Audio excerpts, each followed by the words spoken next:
You're welcome back to SaharaTV. This is Africa Update. Burundi goes to the polls tomorrow, but is this polls that they really have accepted to go to, or is it just one of those things that's going to go down on the wrong side of history? We have on the line joining us a former vice president in Burundi. His name is Frédéric Bamvuginyumvira, and we also have a leader of the Burundian diaspora. His name is John Manirakiza. They will be joining us to look at tomorrow's election, tomorrow's polls, I should say, in Burundi, and the fallout, if any. You're welcome, gentlemen, to SaharaTV. Thank you for having us.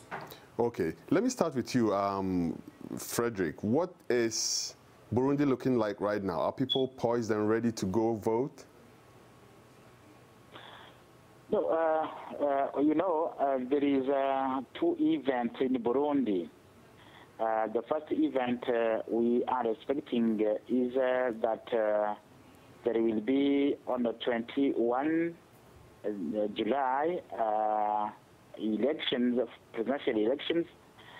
But what I have to say to you is that the opposition political parties will not attend to this ceremony to do these elections.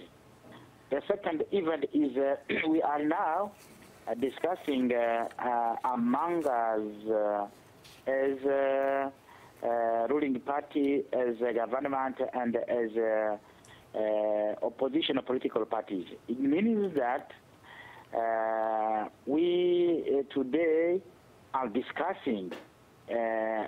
If we are discussing today, on 21st, we want to have elections. Suppose that our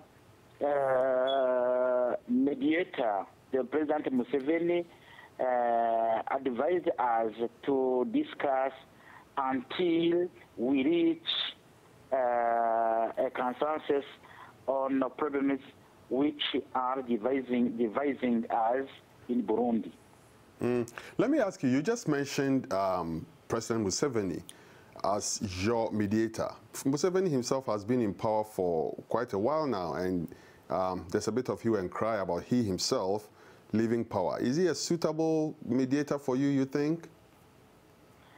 This is not a problem for us, because remember that when we are discussing about the Arusha peace agreement, after the President Museveni has been appointed as a president of initiative, a regional president of initiative for Burundi, it means that the President Museveni, as a president of a country belonging to East African community, is for us indicated to be a member or a mediator, because he knows the Burundian problems, he knows the region problems. For us, is a good facilitator if he wants, if it's possible to get or to reach result. A reasonable agreement. Yes, which will help us as the Burundians. Okay, let me ask you at this point, John. First of all, what have you been hearing? You live in the States, but you are very well connected to the ground in Burundi. What have you been hearing? Thank you so much for having me, and my greetings to Mr. Bamvuginyumvira, the former vice president.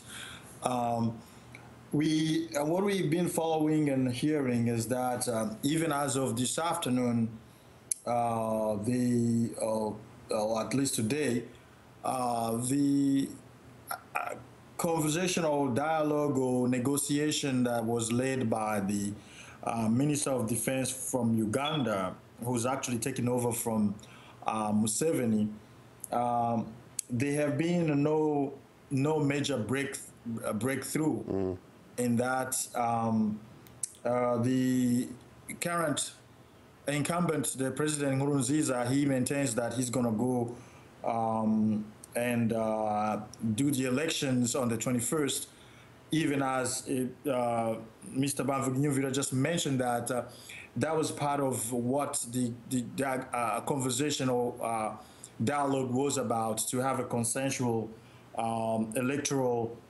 schedule.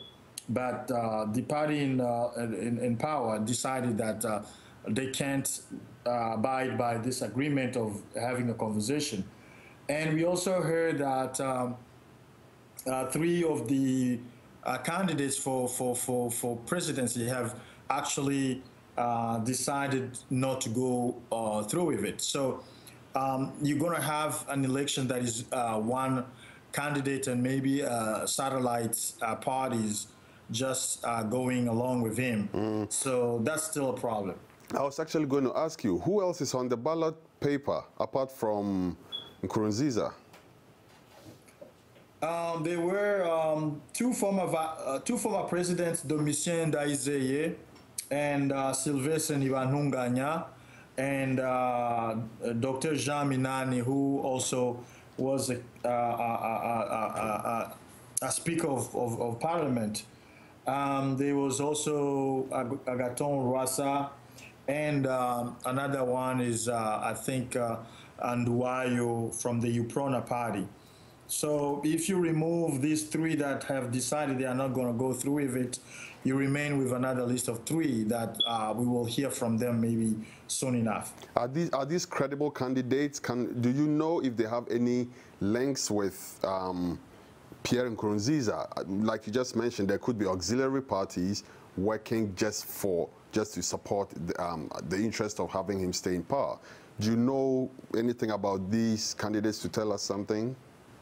Well, as far as I can tell, one who is the UPRONA party candidate, and Nduwayo, there have been a lot of talks.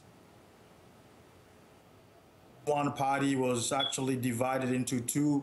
UPRONA, that is leaning toward the candidate of Pierre Nkurunziza, and this candidate of theirs is actually in Iran. And also, Agathon Rwasa is not on the good side of Nkurunziza. In fact, he's one of the main challengers, but we haven't heard from him. Okay. So let me come to you now, Mr. Bamvuginyumvira. Museveni just left without clinching a deal, but he actually, while he was there in Burundi, he proposed something that has been, he reiterated, I should say, a proposal that has already been put forward by the East African community, which is to form a government of national unity. Is this acceptable to you as a person and to people in your party, for instance? Yes, well, when we analyzed the content of the summit communique, let me say this. When they suggested to set up a government of unity, it is not possible because the follow paragraph said that whichever political party who wins elections, it is not possible to review the constitution or to review the Arusha Peace and Reconciliation Agreement. It means that when you ask the people to form a government, including the people who had been to elections and those who did not been to elections, it means that you are violating the content of not only the constitution but also the content of the peace, the Arusha Peace and Reconciliation Agreement. The 2 paragraphs are contradictory. So your question is, are we ready to participate to that kind of government? No, that kind of government is a result of discussion, of negotiations. If we if we negotiate, really, it is possible to participate because it will be a consensus between us. So, if I understand what you're saying, you do not accept the concept of a government of national unity? No, for us, it's something which is very, very important because a government of unity depends on what? It depends on the time we will take for discussion. If, for example, we discuss for 6 months, we discuss for one year, maybe it is not possible to say that the current government will be ruling the country according to the constitution. It means that when we discuss seriously, we can understand that it is possible to set up a government of unity or a transitional government. It is possible to do that decision. Okay. But, yes, the point, the important point is here is it possible to do this? If the current government accepted this, if we accepted this, and the two sides we accept discussing among us, it is possible to get to reach a new decision. It depends on us. It is on Burundians what we want to do. If we want to live or to live together in the same government, the solution is for us. But the mediator is there to understand us and to help us. Let me understand something, Mr. Bamvuginyumvira. Yes. So you call Museveni your mediator. Museveni is the person pushing for a government of national unity. You do not want a government of national unity. Are you in contact with Museveni at all? No, I am not saying that we are not accepting that the government of unity. No. Which is interesting for us is to discuss as Burundians and to reach a common solution. Okay, all right. So let me come back to you now, John. How powerful is, or how influential, I should say, is Museveni in the region? We seem to be overlooking the fact that he himself has stayed in power for quite a bit, and Burundians feel quite comfortable with him negotiating or mediating, I should say. How influential is he in Burundi or in regional affairs? Oh, well, I think he's very, very influential in the region as a person. He's been in power since 1986. So this is like his 30th year. So he understands the dynamics, the power dynamics in the region. And also he's actually a very good politician in terms of knowing how to work these people in Africa and also Western donors, because remember, he is the main person in terms of dealing with the stability and security in East and Central Africa. He's been involved in as many wars as you can remember. It could be in Tanzania, it could be in Rwanda, it could be in Burundi, it could be in South Sudan, everywhere in the Congo. So this is a man who at least has some kind of leverage that, and then he's feared also. He's feared because he has this powerful security forces that are now enforcing security in Somalia. He was in the Congo, in Central African Republic, and South Sudan. So in terms of power, he has the power, and that's why probably he was the only one who could take on this tough job of Isn't there a palpable irony, though, John, that somebody that you just mentioned has been in power for 30 years, is trying to mediate a situation where someone is going to be in power for less than 1/3 of the time that he has been in power, or maybe just about that time? Isn't there an irony right there? Yes, I think there is an irony, and unfortunately, even as he came to Bujumbura for that day, the previous day, he actually jailed two of his opponents, his former Prime Minister Mama Mbabazi and Besije, who are actually the main challengers in Uganda. And he actually jailed them for breaking some campaign law that prohibit them from contacting people before the campaign starts. So he's not a friend of democracy himself, but that's he's the best choice at this time, I think, is what you're trying to get at. That tells you the region, how a deficit of democracy we have in that region. Okay, let me go back to the former vice president. Nyombari had a botched coup, and since then he seems to have disappeared off the radar. Where is Nyombari right now? You know, I don't know exactly where he will be, Mr. Nyombari. Mr. Nyombari, what I know, as a failed to a coup, it was 13 May in Burundi. What I know is he has fled from Burundi. I don't know exactly who could be today. I know, as you know, that maybe he is in this region. He is in Europe. We don't know.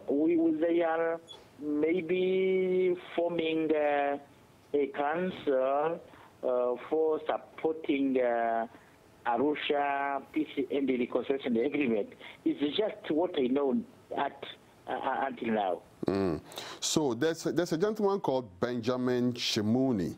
Benjamin Shimuni is a Burundian researcher, and he's suggesting that under the proposed pact of having a government of national unity, it's even difficult to imagine. He points to issues like Nkurunziza already has a foothold. He has you know, his hands on vital areas like security, finance and stuff like that. Beyond this, though, how do you see his point? Do you see Mr. Shimuni's point that it's even difficult to conceive a government of national unity? No. First of all, I don't know what is the idea of Nkurunziza about this government of unity. Suppose that on 21st he wins elections. Is he ready to form that government of unity? I don't know. Let me say this: there is three situations. One is Nkurunziza is planning to organize. He will be running the office of the President of the Republic on the 21st. This is the first situation. The second situation is, at the same time, we are with the Minister of Defense of Uganda to discuss with him how to reach a common understanding of the situation what you are living now. Fred, outside of the country, there are many armed groups, like Alexi group, like Nyombare group, like